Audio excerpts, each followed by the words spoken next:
Hello friends, आज है 16 मई 2020 और आज के करंट अफेयर टॉपिक्स में ऐसा कुछ खास है नहीं जो कि बहुत ज़्यादा इंपॉर्टेंट हो। इसलिए जो भी न्यूज़ आई हैं वो जिस चीज़ से भी रिलेटेड आई हैं उसमें जो इंपॉर्टेंट चीज़ें हैं वो हैं ये ऑर्गेनाइजेशन। एक तो है सांघाई कॉरपोरेशन ऑर्गेनाइजेशन, दूसरा है कॉमनवेल्थ हेल्थ मिनिस्टर नीट और तीसरा है नेशनल डिजास्टर मैनेजमेंट अथॉरिटी।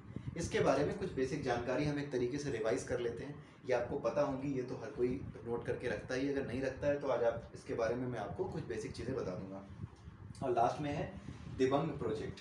ठीक है, ये दिबंग प्रोजेक्ट के बारे में सबसे पहले आप नोट कर लीजिए। दिबंग प्रोजेक्ट ये अरुणाचल प्रदेश में है, भारत इसको बना रहा है और ये बनने के बाद सबसे बड़ा प्रोजेक्ट होगा भारत का। मल्टीपर्पज़ प्रोजेक्ट, मल्टीपर्पज़ यानी बिजली देने का भी काम करना, सिंचाई के लिए भी पानी उपलब्ध कराना।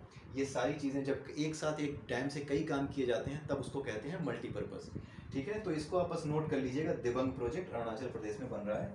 और वैसे भी आपको याद रहना चाहिए, अगर आपको नदियों के नाम पता है, दिबंग नदी जो है वो अरुणाचल प्रदेश से ही होकर बहती है, तो आप दिबंग नदी के नाम पर आप इसे याद रख सकते हैं। ठीक है, तो आइए देखते हैं एक एक करके सारे ऑर्गेनाइजेशंस के बारे में। सबसे पहले है Shanghai cooperation organisation. Shanghai cooperation organisation की स्थापना कब हुई थी? 2001 में हुई थी, जून के महीने में 2001 में इसकी स्थापना हुई थी। इसके 8 सदस्य थे, अभी भी हैं। 8 इसके मेंबर स्टेट्स हैं। कौन कौन से हैं? आप 3 को तो हमेशा गिन लीजिए, चीन, रूस और भारत। भारत भी इसका मेंबर है। चीन, रूस और भारत, ये 3 हो गए। उसके अलावा जितने भी तान हैं, अफगानिस्तान को छोड़ के, ये याद रखिएगा, अफगानिस्तान को छोड़ के जितने भी तान हैं, ताजिकिस्तान, किर्गिस्तान, ठीक है, उज्बेकिस्तान, कजाकिस्तान, ठीक है, और पाकिस्तान, ये 5 जो हैं, इन इंडिया, चाइना और रशिया के अलावा ये 5 और ये 3, 8, ये 8 इसके मेंबर्स हैं। बस ये याद रखिएगा कि अफगानिस्तान इसका मेंबर स्टेट नहीं है। कई बार कंफ्यूज करने के लिए लोग इसको याद भी ऐसे ही रखते हैं ना, कि जितने तान हैं वो सब इसमें हैं। तो होता क्या है, कई बार क्वेश्चन आ जाता है, अफगानिस्तान का ऑप्शन दे देता है और आप गलत कराते हो, अफगानिस्तान पर टिक लगाते हो, हाँ ये भी मेंबर है। तो इसलिए आप याद रखिएगा, अफगानिस्तान इसका मेंबर नहीं है। ठीक है, अभी ये न्यूज़ में इसलिए है। अच्छा, मेंबर्स की बात पहले कर लेते हैं। 8 तो मेंबर स्टेट्स हैं, उसके अलावा 6 डायलॉग पार्टनर्स हैं।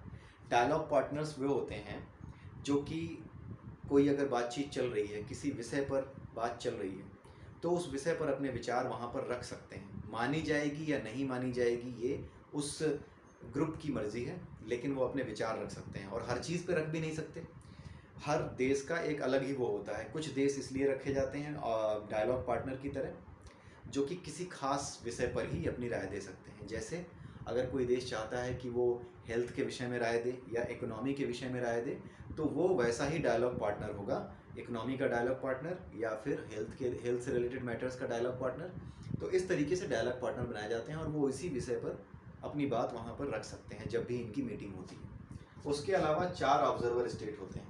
ऑब्जर्वर स्टेट वो होते हैं जो कभी फ्यूचर में चाहते हैं कि हम इस ग्रुप से जुड़ेंगे। ठीक है, तो जुड़ने से पहले वो देखना चाहते हैं कि किस तरह की इनकी कार्यप्रणाली है, कैसे हैं ये लोग, किस तरह से काम करते हैं, इसका उद्देश्य क्या है और ये किस तरीके से अपने काम को अंजाम देते हैं। तो ये ऑब्जर्वर स्टेट इसलिए वहाँ पे शामिल होते हैं। भारत भी कई जगहों पे ऑब्जर्वर स्टेट है, लेकिन यहाँ पे ये मेंबर है। तो इसके बारे में आप याद रखिएगा कि सांघाई में 4 ऑब्जर्वर स्टेट्स हैं और 6 डायलॉग पार्टनर्स हैं और 8 इसके मेंबर स्टेट्स हैं।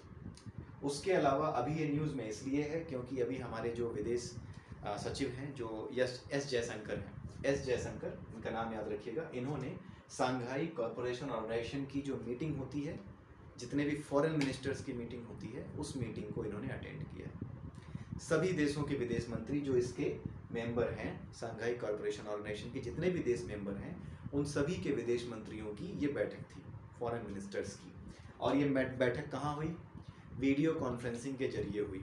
ठीक है, वीडियो कॉन्फ्रेंसिंग से हुई, कोई भी फिजिकली किसी कंट्री में नहीं गया, किसी दूसरे देश में जाकर के कहीं व्यवस्था नहीं हुई। एक वीडियो कॉन्फ्रेंसिंग सेट कर दी गई। कोविड-19 की वजह से, कोरोना वायरस की वजह से लोग आपस में एक मीटिंग रूम में आए, एक वीडियो मीटिंग स्टार्ट कर दी गई और उस वीडियो के माध्यम से एक वीडियो दूसरी जगह जाती रही। दूसरा बंदा बोला तो वो मेन लीडर हो गया, उसकी आवाज़ जहाँ सुनाई दे रही है उसकी वीडियो दिखाई दे रही है।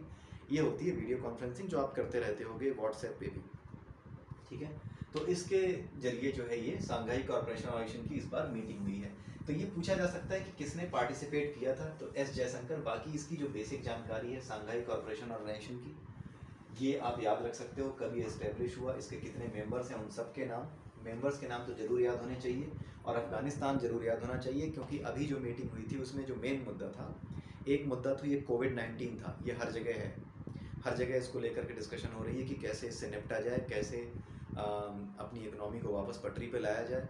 जितने भी ग्रुप हैं दुनिया भर में, जितने भी ऑर्गेनाइजेशंस हैं, जिसमें जितने भी कंट्रीज शामिल हैं, जब भी उनकी मीटिंग होती है तो कोविड-19 तो उसका मुद्दा होता ही है। उसके अलावा अभी इस सांघाई कॉरपोरेशन ऑर्गेनाइजेशन में एक मुद्दा और था, वो मुद्दा था अफ़गानिस्तान का। अफ़गानिस्तान में जैसा आपको पता है कि थोड़ा अनस्टेबिलिटी है, थोड़ी अस्थिरता है। वहाँ से अमेरिका अपनी सेना हटाएगा, और उसके अलावा जो वहाँ पे लोग हैं, जो वहाँ के जो लोकल ग्रुप हैं, तालिबानी ग्रुप हैं, उनके साथ अमेरिका की जो वार्ता है, जो बातचीत है कि आप संधि प्रस्ताव मानोगे या नहीं मानोगे, उसको लेकर के थोड़ी तनातनी चल रही है। ठीक है, तो इस वजह से उस मुद्दे पर भी संघाई कॉरपोरेशन ऑर्गेनाइजेशन में बातचीत हुई है। ठीक है, तो ये दो मुद्दों में बात हुई है। इसके बारे में कहीं रिटर्न में पूछा जाता है तो आप बता सकते हो। बाकी सबसे इम्पोर्टेंट चीज़ इसमें यही है, सांघाई कॉरपोरेशन ऑर्गेनाइजेशन के बारे में जानकारी होना, ये सबसे बड़ी चीज़ है। अगला देखते हैं कॉमनवेल्थ हेल्थ मिनिस्टर मीट। ठीक है, वो सांघाई कॉरपोरेशन था, ये कॉमनवेल्थ हेल्थ मिनिस्टर मीट ये कब होती है? कॉमनवेल्थ नेशंस एक ग्रुप है कॉमनवेल्थ नेशंस का, यानी कॉमनवेल्थ कंट्रीज़ का, देशों का। ये कौन से देश होते हैं कॉमनवेल्थ कंट्रीज़? ये वो देश होते हैं जिस पे कभी अंग्रेज़ों ने राज किया था। जैसे भारत है, आपका चाइना है, कोई भी देश पूरी दुनिया में, चाहे वो ऑस्ट्रेलिया हो, चाहे कोई भी देश हो, अफ्रीका हो, ये सारे के सारे देश कभी न कभी अंग्रेज़ों के अधीन रहे हैं।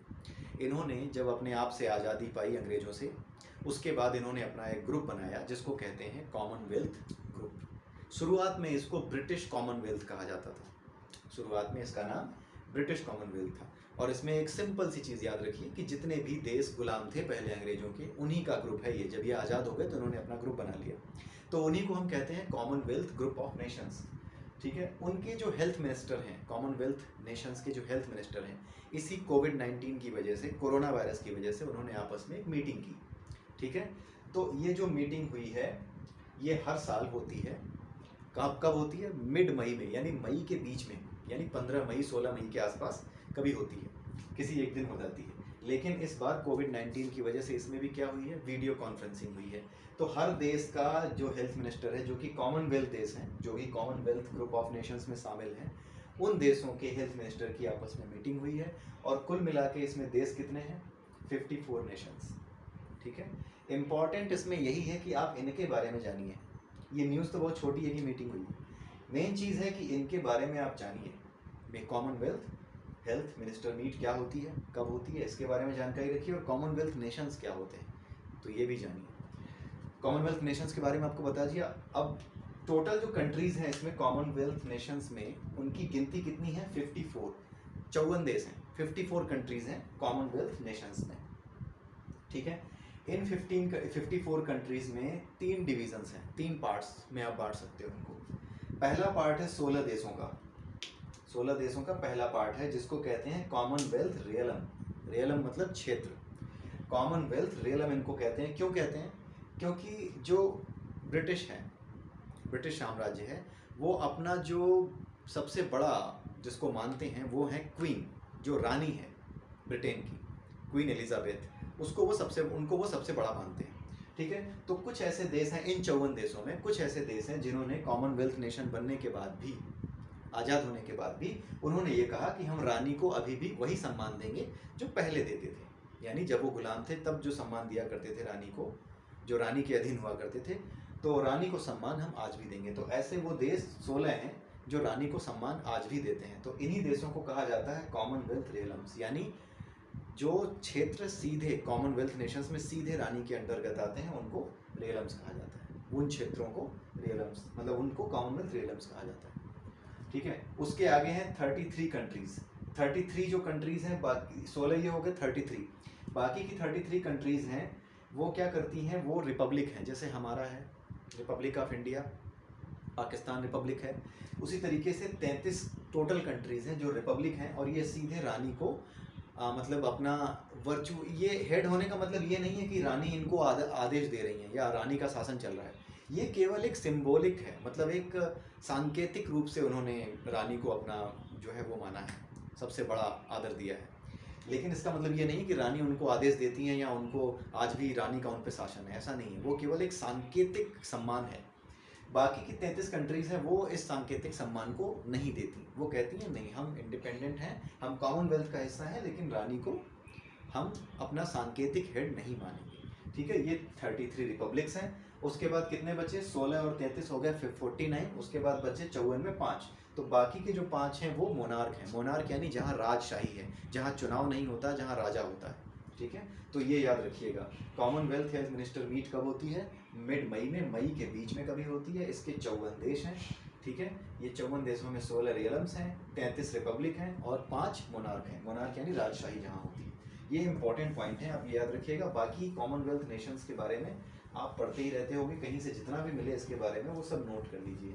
छोटे छोटे पॉइंट्स कई बार पूछे जाते हैं एग्जाम में कि हाँ, इन पॉइंट्स में से कौन से पॉइंट कॉमनवेल्थ नेशंस के लिए सही हैं या गलत हैं।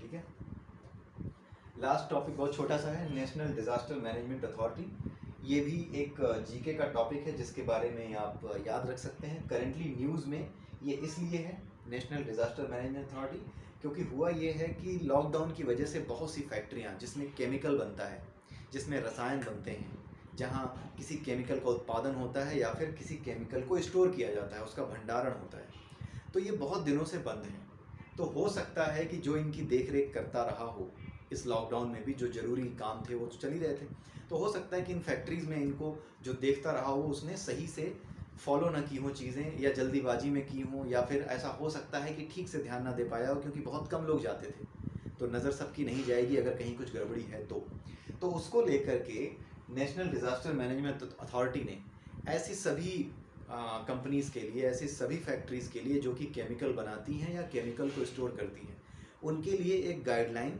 इशू करनी है उन्हें। वो करने वाले हैं या फिर कर चुके होंगे। ठीक है, जब तक मैं बता रहा हूँ हो सकता है जारी हो चुकी हूँ।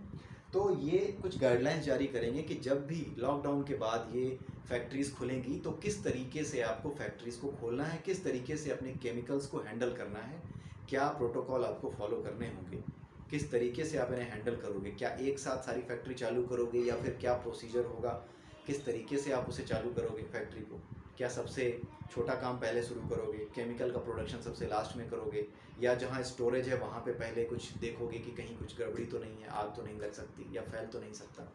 तो ये सारी चीज़ों को लेकर गाइडलाइंस देगा वो।